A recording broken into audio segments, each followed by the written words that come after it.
इससे आपकी बॉडी बहुत ज्यादा वीक हो जाती है और आप बिल्कुल फोकस नहीं कर पाते, कि आपके मेटाबॉलिज्म को, इम्यूनिटी को पूरी तरह से वीक कर देता है।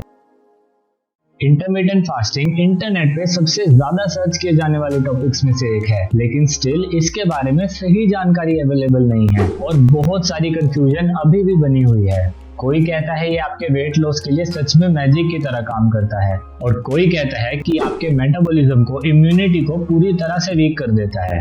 कुछ लोग कहते हैं कि इंटरमिटेंट फास्टिंग आपके एनर्जी लेवल्स और फोकस को कहीं ज्यादा बढ़ा सकता है और कुछ मानते हैं कि इससे आपकी बॉडी बहुत ज्यादा वीक हो जाती है और आप बिल्कुल फोकस नहीं कर पाते। तो आज की वीडियो में हम देखेंगे कि रियलिटी क्या है और इंटरमिटेंट फास्टिंग को बहुत अच्छे से समझेंगे और साथ ही में आपके फास्ट वेट लॉस के लिए एक कंप्लीट डाइट प्लान भी दूंगा। तो बस अब आप आराम से बैठ जाइए और वीडियो को पूरा जरूर देखना, वरना आप सबसे ज्यादा इंपॉर्टेंट पॉइंट्स को मिस कर दोगे। इंटरमिटेंट फास्टिंग या आईएफ एक डाइट नहीं है, ये एक खाने का तरीका है। आप क्या खाते हो, आपकी डाइट क्या है, उसको नहीं बदलना। आप कब और कैसे खाते हो उसको चेंज करना है। इसका मतलब आईएफ में आप एक पर्टिकुलर टाइम पे ही खा सकते हो, जिसको हम कहते हैं ईटिंग विंडो, और बाकी के टाइम पे आपको फास्टेड रहना है। हो सकता है इंटरमिटेंट फास्टिंग आपके लिए एक नई टर्म हो, क्योंकि ये रिसेंट टाइम में ही बहुत ज्यादा पॉपुलर हुआ है, लेकिन ये कोई नया कंसेप्ट नहीं है। हमारे कल्चर में ये एंशिएंट टाइम से चलता आ रहा है। हमारे पूर्वज, साधु संत नेचुरली इस चीज को फॉलो करते थे।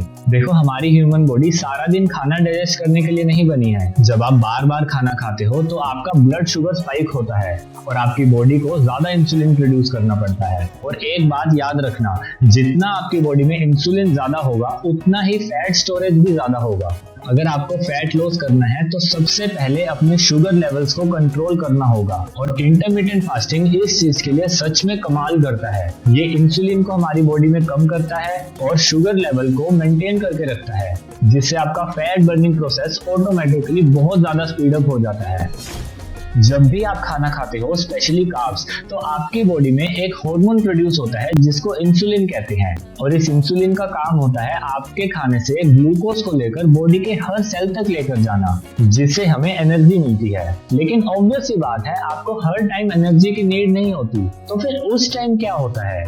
ऐसे में आपकी बॉडी उस एक्स्ट्रा एनर्जी को फैट के रूप में स्टोर कर लेती है। फैट का मतलब ही होता है स्टोर्ड एनर्जी। अब जब आप कुछ टाइम के लिए खाना बंद कर देते हो और फास्टेड स्टेट में होते हो, तो आपकी बॉडी में इंसुलिन लेवल कम होते हैं, शुगर लेवल मेंटेन होता है और यही हमारी बॉडी को एक संकेत मिलता है कि अरे अब कोई खाना अंदर ही नहीं आ रहा, लेकिन बॉडी को तो कांस्टेंट एनर्जी चाहिए। तो ऐसे में बॉडी उस स्टोर्ड फैट से एनर्जी लेने का काम करती है और इसीलिए इंटरमिटेंट फास्टिंग में आपका फैट बर्निंग बहुत ज्यादा स्पीड अप हो जाता है। अगर किसी को भी लगता है कि इंटरमिटेंट फास्टिंग आपके मेटाबॉलिज्म को, इम्यूनिटी को वीक करती है, आपके एनर्जी लेवल्स को डाउन करती है, तो ये सबसे बड़ी गलतफहमी है।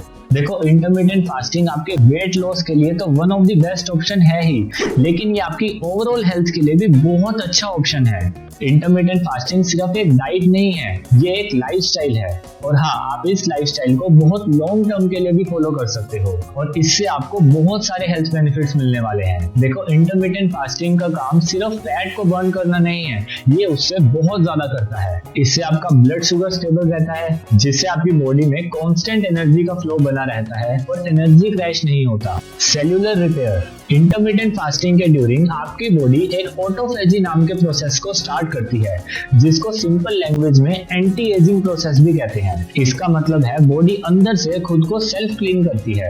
Increase in growth hormone, if naturally आपके ग्रोथ हार्मोन को बूस्ट करता है, जिससे आपका फैट बर्न फास्ट होगा, मसल गेन होगा और रिकवरी जल्दी होगी। Improve memory and brain function, ये आपका फोकस और कंसंट्रेशन शार्प करता है और ये साथ ही ब्रेन में उन केमिकल्स को बढ़ाता है जो आपके ब्रेन सेल्स को प्रोटेक्ट और ग्रो करते हैं। प्रिवेंशन ऑफ टाइप 2 डायबिटीज, ये आपके ब्लड शुगर लेवल को स्टेबल रखने के साथ स्टोर्ड फैट को भी बर्न करता है और यही दोनों डायबिटीज के दो सबसे मेन ट्रिगर्स होते हैं। रिड्यूस इन्फ्लेमेशन, ये आपकी बॉडी की इंटरनल इन्फ्लेमेशन मतलब सूजन को कम करता है, जिससे heart health, PCOS, joint pain और बहुत चीजों में हेल्प मिलती है। हार्वर्ड, जॉन हॉपकिंस और एनआईएच की बहुत सारी स्टडीज हैं जो बताती हैं कि रेगुलर फास्टिंग करने वालों में क्रोनिक डिजीज का खतरा बहुत ज्यादा कम होता है और साथ ही आपके मेटाबॉलिज्म को इंक्रीज करती है और ओवरऑल लाइफ एक्सपेक्टेंसी रेट को भी इंक्रीज करती है।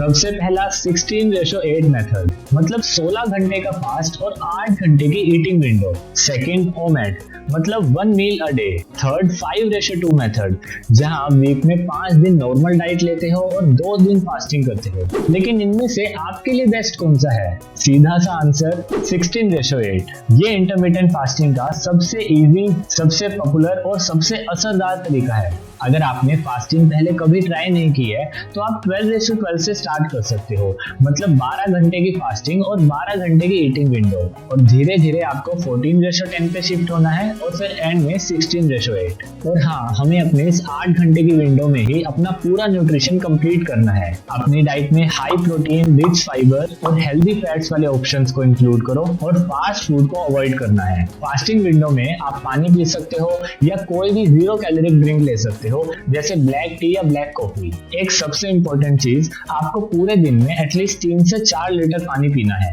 पानी आपकी बॉडी को हाइड्रेटेड रखती है और नेचुरली आपकी बॉडी से टॉक्सिन्स को फ्लश आउट करती है। पानी सबसे अच्छा नेचुरल डिटॉक्स होता है। इंटरमिटेंट फास्टिंग को लेके कुछ बहुत कॉमन मिथ्स है और एक बहुत बड़ी कंफ्यूजन बनी रहती है। सबसे पहला, ब्रेकफास्ट आपकी डाइट का सबसे इम्पोर्टेंट हिस्सा होता है। ये बात बिल्कुल ठीक है, लेकिन तब नहीं जब आप इंटरमिटेंट फास्टिंग को फॉलो करते हो। इसमें हमारा ब्रेकफास्ट, लंच और डिनर वाला कंसेप्ट फॉलो नहीं होता। इसमें हमें अपनी ईटिंग विंडो और फास्टिंग विंडो पर ही ध्यान देना है। सेकंड, फास्टिंग करने से आपका मसल लॉस होता है? नहीं, बिल्कुल नहीं। देखो, muscle loss lack of nutrient से होता है। अगर आप इनफ प्रोटीन ले रहे हो तो आपका कोई भी मसल लॉस नहीं होने वाला। इनफैक्ट इंटरमिटेंट फास्टिंग आपके ग्रोथ हार्मोन को इंक्रीज करता है, जो मसल गेन और फैट लॉस के लिए सबसे जरूरी हार्मोन में से एक है। ये मेटाबॉलिज्म को स्लो करता है, नहीं, इनफैक्ट ये इसको इम्प्रूव कर सकता है। इंटरमिटेंट फास्टिंग से आपकी रियल एक्सपेक्टेशंस क्या होनी चाहिए? अगर आप आईएफ के साथ डेली एक्सरसाइज करते हो तो आप हर महीने 4 से 5 किलो वजन इजीली कम कर सकते हो। देखो, इंटरमिटेंट फास्टिंग भी आपके लिए तभी काम करेगी जब आपकी ओवरऑल डाइट अच्छी है। ऑब्वियसली अगर आप अपनी ईटिंग विंडो में सिर्फ फास्ट फूड ही खाते रहोगे तो फास्टिंग तो क्या आपको कुछ भी नहीं बचा सकता। और ऐसी बहुत सारी ट्रांसफॉर्मेशन स्टोरीज हैं जिनको इंटरमिटेंट फास्टिंग से बहुत अमेजिंग रिजल्ट्स मिले हैं, क्योंकि ये कोई लक की बात नहीं है, ये है साइंस और कंसिस्टेंट रहने का रिजल्ट। याद रखना, सबसे ज्यादा इंपॉर्टेंट होता है कंसिस्टेंट रहना। अगर आप कंसिस्टेंट ही नहीं है तो कोई भी डाइट, कोई भी वर्कआउट आपको अच्छे रिजल्ट्स नहीं दे सकता। आपको डीमोटिवेटेड बिल्कुल नहीं होना। एक दिन अगर आप अपनी डाइट अच्छे से फॉलो नहीं भी कर पाए तो अगले दिन से ट्रैक पे आओ। याद रखो, ये एक मैराथन है, कोई स्प्रिंट नहीं। अच्छी डाइटिंग को आपको एक लाइफस्टाइल बनाना है। हमेशा इन 3 गोल्डन रूल्स को याद रखना। प्रॉपर स्लीप साइकिल, आपको रात को 10 बजे तक सोना है और सुबह 5 से 6 बजे उठने की कोशिश करनी है। स्लीप आपके मेटाबॉलिज्म, इम्यूनिटी, हार्मोनल प्रोडक्शन और ब्रेन फंक्शनिंग के लिए बहुत ज्यादा इंपॉर्टेंट होती है। पूरे दिन में खूब पानी पीजिए और टेंशन और स्ट्रेस कम लीजिए। सिर्फ वजन पर नहीं, आप अंदर से कैसा फील करते हो इस पर ध्यान दो। अब कुछ केसेस ऐसे हैं जिनमें इंटरमिटेंट फास्टिंग में रिकमेंड नहीं करूंगा। देखो, अगर आपको फास्टिंग से वीकनेस लगती है, चक्कर आते हैं या चिड़चिड़ापन लगता है तो आप स्टार्टिंग में अपनी फास्टिंग विंडो कम करके देख सकते हो। लेकिन अगर फिर भी आपको फास्टिंग सूट नहीं करती तो जबरदस्ती मत कीजिए। अपनी बॉडी की हमेशा सुनो और उसके हिसाब से काम करो। Pregnant women, patients with heart disease या और भी कोई स्पेसिफिक मेडिकल कंडीशंस वालों के लिए इंटरमिटेंट फास्टिंग फॉलो करना ठीक नहीं है। आप एक नॉर्मल, हेल्दी और बैलेंस्ड डाइट को फॉलो करो। Always remember, the best diet is the one that works best for you. इसीलिए आप अलग अलग टाइप की डाइट्स को ट्राई कर सकते हो जब तक आपको कोई ऐसी डाइट ना मिले जो आपको सूट करे। देखो, हर डाइट काम करती है, पर वो आपको नेचुरल और इजी टू फॉलो लगनी चाहिए, तभी आप उसको लॉन्ग टर्म तक फॉलो कर पाओगे और ऐसी ही डाइट से आपको बेस्ट रिजल्ट्स मिलेंगे। तो अगर आप फास्टिंग के अलावा भी कोई डाइट ट्राई करना चाहते हो जिसमें पूरे दिन में आपकी डाइट डिवाइडेड हो और वेट लॉस के लिए वेल डिजाइंड हो, बहुत easy to follow Indian lifestyle के लिए बिल्कुल प्रैक्टिकल डाइट, तो आप ये वाली वीडियो जरूर चेकआउट करना। और अब मैं आपसे वही मिलूंगा। अगर आपको आज की वीडियो पसंद आई हो तो एक लाइक जरूर करना और प्लीज चैनल को सब्सक्राइब करना। सभी को राधे राधे।